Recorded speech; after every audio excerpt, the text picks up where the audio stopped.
이로써 우리도 듣던 날부터 너희를 위하여 기도하기를 그치지 아니하고 구하노니 너희로 하여금 모든 신령한 지혜와 총명에 하나님의 뜻을 아는 것으로 채우게 하시고 주께 합당하게 행하여 범사에 기쁘시게 하고 모든 선한 일에 열매를 맺게 하시며 하나님을 아는 것에 자라게 하시고 그의 영광의 힘을 따라 모든 능력으로 능하게 하시며 기쁨으로 모든 견딤과 오래 참음에 이르게 하시고 우리로 하여금 빛 가운데서 성도의 기업의 부분을 얻기에 합당하게 하신 아버지께 감사하게 하시기를 원하노라. 그가 우리를 흑암의 권세에서 건져내사 그의 사랑의 아들의 나라로 옮기셨으니 그 아들 안에서 우리가 속량 곧 죄의 사함을 얻었도다. 오늘도 우리에게 참 인생의 소망을 주시는 하나님께 감사 찬양 드립니다. 예수 그리스도로 말미암은 진리의 길을 살 길을 허락해 주신 주님께 영광 올려 드립니다. 오늘부터 이제 골로새서 말씀이 이제 7월과 함께 시작이 되었습니다. 골로새서 말씀은 사도 바울이 골로새 교회에 보낸 편지입니다. 그런데 이 골로새 교회는 사도 바울이 개척을 한 교회가 아닙니다. 골로새 성도들을 사도 바울은 단 한 번도 만난 적이 없습니다. 그럼에도 불구하고 사도 바울은 무엇 때문에 골로새 교회 공동체에 이러한 편지를 보내게 되었는가? 사도 바울이 에베소 지역에서 선교 활동을 하던 중에 그 소식을 주위에 많은 성도들이 듣게 되었습니다. 그러므로 이제 에베소 지역으로 그 말씀을 듣기 위해서 많은 사람들이 모여들었다라는 것이죠. 그때에 어떤 자가 함께 있었는가? 바로 어제 본문에 나오는 7절에 나오죠. 에바브라라는 인물이 있습니다. 이 에바브라라는 인물이 그 안에 있었다라는 것이죠. 이 에바브라가 사도 바울을 통하여 에베소에서 그 복음의 말씀을 듣게 됩니다. 그 말씀을 통하여 이제 그가 본국인 자기가 살고 있던 이 골로새 지역에 돌아가서 세운 교회가 바로 이 골로새 교회다라는 것입니다. 이제 골로새 교회에서 이제 에바브라가 그 교회를 설립을 하게 되고 그런 믿음의 교제를 바울과 함께 해 나가게 되죠. 한마디로 바울의 제자라 할 수가 있겠습니다. 이제 에바브라를 통해서 이 골로새 교회의 이제 소식들을 이제 바울이 하나 둘 이제 접하게 됩니다. 근데 그 가운데서 어떤 소식을 접하는가? 이제 골로새라는 지역이 어떤 지역인가를 조금 이해할 필요가 있습니다. 골로새는 각 대륙에서 오고 가는 이 무역의 요충지 중에 하나였습니다. 많은 사람들이 오고 가다 보니 자연스럽게 발전을 하게 되죠. 물질적으로도 풍요해지게 됩니다. 또한 많은 가르침에 대한 목마름도 생기게 되고 그러면서 자연스럽게 철학과 종교에 대한 관심도 크게 됩니다. 그러면서 이제 참 진리 대신 복음의 말씀만이 선포되면 좋겠지만 그 가운데에 여러 가르침 중에 이단의 사상들 또한 침투를 하게 됩니다. 대표적인 것이 바로 영지주의 이단이다라는 것이죠. 우리는 많이 이미 바울의 여러 서신들을 통해서 가장 많이 접한 이 이단, 이 영지주의를 잘 알고 있습니다. 이 영지주의는 참 이분법적 사고를 갖고 있습니다. 영은 선하고 깨끗한 것이며 육은 악하고 추하고 아무짝에 쓸모가 없는 것이다. 이런 이분법적인 사고입니다. 그로 인해서 또 양갈래가 극단적으로 나뉘게 됩니다. 육은 아무것도 아니니까 그것은 아무런 소용도 없으니까 철저하게 우리는 육을 쳐 죽여야 된다. 이런 것이죠. 그러면서 극단적인 금욕주의로 빠지는 사람들의 한 부류가 있는 반면에 육이 하는 것은 우리들에게 아무런 영향을 끼치지 않아. 그러니까 상관이 없어. 막 살아도 돼. 이러면서 극단적인 쾌락주의로 빠지는 성향이 또한 반면에 한편으로 있었습니다. 그 중에서도 이제 골로새 교회 지방은 금욕주의 쪽으로 치우쳐 있던 그 사상들이 만연해 있던 지역입니다. 그러니 이러한 영향들이 골로새 교인들에게까지 미칠 수가 있으니 그것을 염려하고 우려하여 이제 교회를 어지럽히는 각종 이단 사상의 폐해를 이제 사도 바울이 듣고 올바른 신앙을 가르쳐주고 온전한 기독론의 터 위에 교회가 세워지기를 위해서 이제 사도 바울이 이 편지를 쓰게 되었다라는 이런 배경을 가지고 있습니다. 그 배경 가운데에 오늘 이 말씀이 시작된다라는 것이죠. 그러면서 이제 어제 말씀에서 사도 바울은 자신의 문안 인사와 함께 그들의 안부를 물으며 또한 하나님께 내가 감사하노라라는 말들로 시작을 하고 있습니다.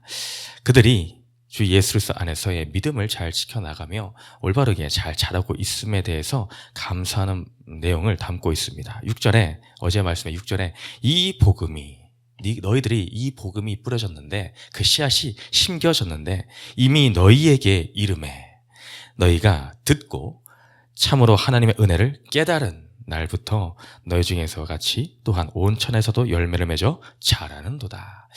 여러 동사들이 등장을 했죠. 너희에게 이 복음이 이르렀다. 그리고 너희가 들었다. 또한 깨달았다.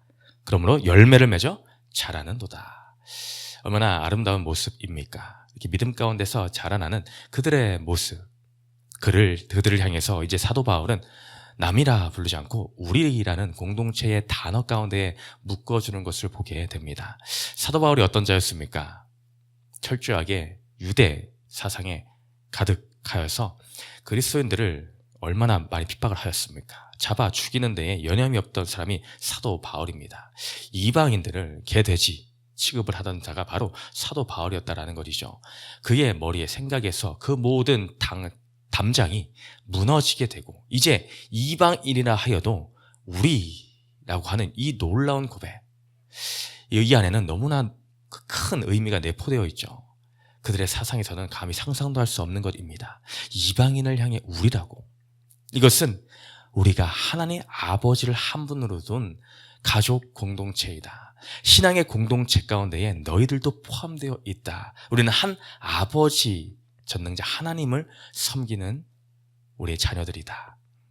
예수 그리스도를 주로 고백하는 공동체이다. 이런 놀라운 고백이 너무나 이 별거 아닌 것 같은 표현일지 모르는데 이 우리라는 단어 가운데에 포함되어 있음을 우리는 알아야 됩니다.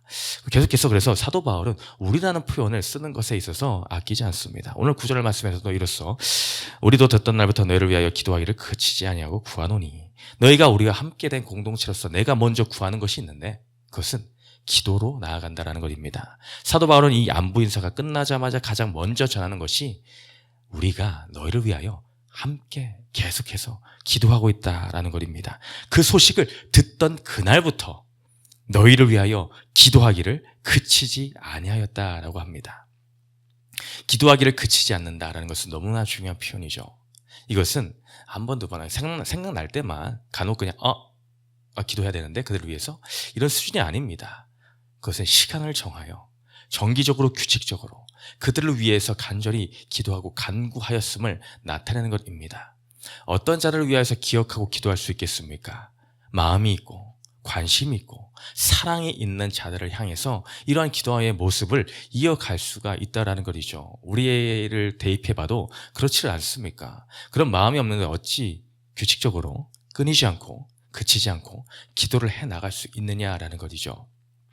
신앙생활의 연수가 차에감에 따라서 우리는 규칙적인 기도의 습관이 필요합니다. 기도뿐만이 아니겠지만 이 기도의 습관을 들이는 것은 너무나 중요한 일입니다. 그러므로 이 새벽의 시간에 나와서 우리가 함께 기도하며 나아가는 것 너무나 중요하고 아름다운 일입니다. 우리가 기억날 때 생각날 때 시간 남을 때 기도하지 이것이 아니라 우리는 시간을 오히려 따로 떼서 분리하여 정하여 기도하는 것, 그 마음의 중심에 우리 하나님을 향한 자세가 나오는 것이며 하나님이 영혼을 사랑하듯이 우리의 마음 가운데도 영혼을 사랑함으로 기도하며 무릎 꿇어 나오는 그 시간들, 이것이 참 신앙인의 바른 모습이다라는 것입니다.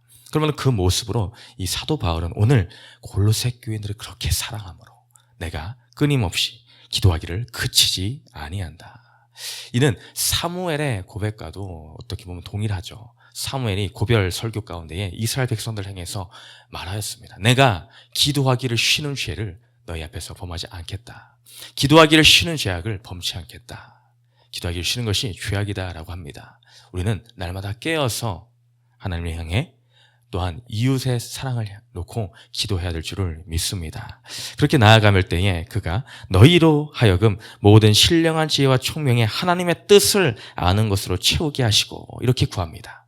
그 기도의 제목들이 이제 구체적으로 드러나는데 먼저는 너희로 하여금 모든 신령한 지혜와 총명의 하나님의 뜻을 아는 것으로 채우게 하시고 신령한 지혜, 바로 성령이 주시는 그 지혜와 총명 안에서 내가 구하는 것이 있는데 하나님의 뜻을 아는 것으로 채우게 하시기를 내가 구한다. 우리가 그것을 기도를 하고 있다. 그의 먼저 된 기도의 제목은 이것입니다. 그들이 물질적으로 더 풍요하고 건강하고 단순히 그 정도의 수준, 이 세상에 썩어질 것을 향한 수준의 구함이 아니라 그는 하나님의 뜻을 아는 것을 채우게 하기를 구하고 있습니다. 우리 마음 가운데 무엇이 채워져 있는가라는 것은 너무나 귀하고 중요한 일입니다. 먹은 것이 나오게 되어 있습니다. 요즘 건강에 대한 관심들이 우리에게 많이 올라가고 있죠. 운동도 해야 되고 관리를 해야 됩니다. 근데 그와 못지않게 더욱 중요하다라고 할 수 있는 것이 무엇을 내가 먹고 사느냐가 중요합니다. 나쁜 것을 실컷 다 가리지 않고 먹으면서 내가 그것을 다른 영양제나 이런 것들로 메꾸겠다라는 것은 어떻게 보면은 앞뒤가 맞지 않는 이야기입니다. 영양제를 챙겨 먹는 것보다 중요한 것이 먹으면 안 되는 것들을 가려서 골라내는 것이 더 중요합니다. 우리는 이것이 혼적으로나 영적으로 일맥상통하는 부분이다라는 것이죠. 육체도 이러할 뿐더러 우리의 혼도 그렇습니다. 영도 그렇습니다.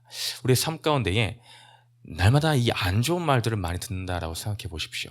그러면 그것이 나를 사로잡게 됩니다. 부정적인 말, 죽이는 말들을 늘 듣고 자라는 가정의 아이들이 불안에 떨립니다.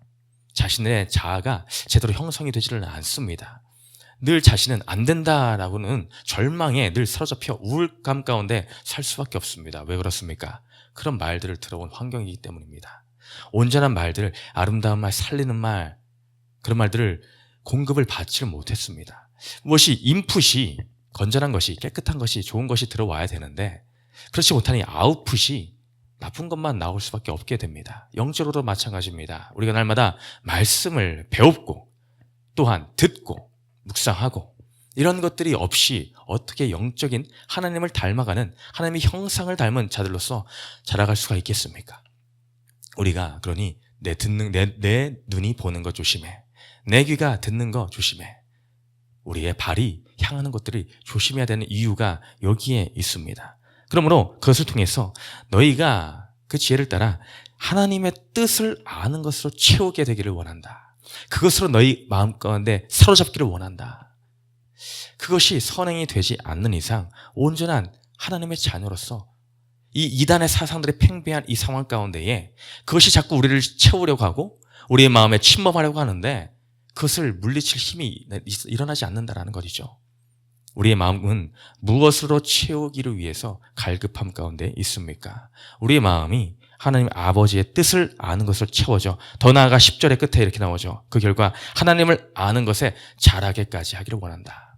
그것이 채워지고 채워지다 보니 어느새 나의 영이 자라나게 됩니다. 좋은 것을 먹을 때 건강한 육체로 자라나듯이 하나님의 말씀으로 채워질 때 우리는 건강한 하나님이 기뻐하시는 영의 하나님의 자녀의 모습으로 자라나게까지 장성한 분량에 이르기까지 나아가게 되더라라는 것입니다. 이것은 예수로 충만한 삶을 말해주고 있습니다.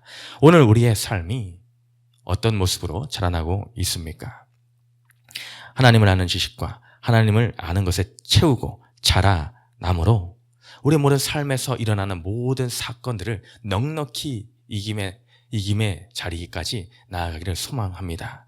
그것이 바로 이 11절에 그럴 때에 나타나는 현상들이죠. 그의 영광의 힘을 따라 모든 능력으로 능하게 하시며 기쁨으로 모든 견딤과 오래 참음에 이르게 하시고. 우리 인생 가운데에는 참 알게 모를 상황과 현실 가운데에 쓰러질 일들이 많이 생겨납니다. 고통들이 생겨납니다. 이 골로새 교인들의 처한 상황과 형편이 정말 그런 상황이죠. 많은 공경과 환난과 시험과 핍박과 이런 것들 가운데 처해져 있는 현 상황들, 눈에 보이는 상황들이 그런 이단 사상들에 인해서 흔들릴 수밖에 없는 상황들입니다. 인내하고 견뎌야 될 상황들이 너무나 많이 펼쳐져 있다는 것이죠. 근데 우리 주님께서 원하시는 모습은 그것을 힘들어, 고되다, 언제까지 견뎌야 되는가, 언제까지 오래 참아야 되는가, 내가 지금의 이 현 상황 가운데서 우리 자녀의 모습들을 놓고 또한 사업의 모습을 놓고 언제까지 이렇게 힘들게 견뎌야 되는가, 이런 모습이 아니라 내가 그리스도 안에서 하나님을 아는 지식으로 충만하여지고 날마다 자라날 그때에 어떤 현상이 일어나는가? 영광의 힘을 따라, 주님이 주시는 그 소망의 힘을 따라서 능력으로 능하게 기쁨으로 견디고 오래 참을 수 있게 된다라는 것입니다. 우리 마음 가운데에 하나님의 온전히 계시고 예수 그리스도라는 지식으로 날마다 자라나게 된다면은 우리가 하는 그 인내와 견딤의 싸움은 전혀 다른 성질의 것이 됩니다. 고된 싸움이 아니게 됩니다. 기쁨으로 감내할 수 있고 감당할 수 있는 싸움이 됩니다. 왜냐? 하늘의 소망이 나를 기다리고 있기 때문입니다. 12절에 빛 가운데 성도의 기업의 부분을 얻기에 합당하게 하신 아버지께 감사한다. 성도의 기업, 나에게 있는 것은 하늘의 소망입니다. 성도의 기업을 나에게도 주신 그 은혜입니다. 내가 받을 수 없는 그 기업의 은혜를 이제 받게끔 나의 신분이 이제 예수 그리스도로 말미암아 죄사함, 속량 얻었다 하셨는데 그 은혜로 말미암아 이제 나도 성도라 부르심을 입은 기업을 얻게 되었습니다. 그러니 우리의 싸움은 더 이상 힘들고 지칠 일이 아닙니다. 주님, 기쁨으로 해나갈 수 있는 은혜의 싸움입니다. 우리는 이 놀라운 고백이 골로새 교인의 성도들 뿐만이 아닌 우리 세계비전 성도들에게, 나에게 온전히 임해야 될 줄을 믿습니다. 예수 그리스도로 말미암은 충만함, 그것을 입어서 오늘 하루의 싸움도 우울과 현실에 지친 싸움이 아닌 능력과 은혜와 소망을 주신 하나님을 붙들므로 기쁨으로 인내함으로 달려가는 우리 성도님 되시기를 주님의 이름으로 축원드립니다. 오늘 말씀에 가면 함께 기도합니다. 사랑과 풍성하신 하나님 아버지, 오늘도 사도 바울의 이 메시지를 통하여 우리들에게도 편지를 주시니 감사드립니다. 주님, 성도라 부르심을 받을 수 있는 놀라운 그 공동체 가운데 우리도 거하게 하시니 감사드립니다. 죄 가운데 죽을 수밖에 없는 자였는데 이제 그 하늘의 놀라운 나라 가운데 아들 안에서 속량 죄사함의 은혜를 입어 이제 성도의 기업을 함께 나누어 받을 수 있는 놀라운 특권을 허락해 주신 주님 감사합니다. 그러면 우리가 날마다 삶 가운데 세상에 썩어질 것, 더 이상 나에게 절망과 사망을 줄 것으로 채우는 것이 아니라 하나님의 뜻을 아는 것으로 채워져 예수 그리스도로 충만하여 자라나서 이제 기쁨의 싸움을 싸워나갈 수 있도록 은혜를 더하여 주시옵소서. 감사드리며 예수님 이름으로 기도드렸습니다. 아멘.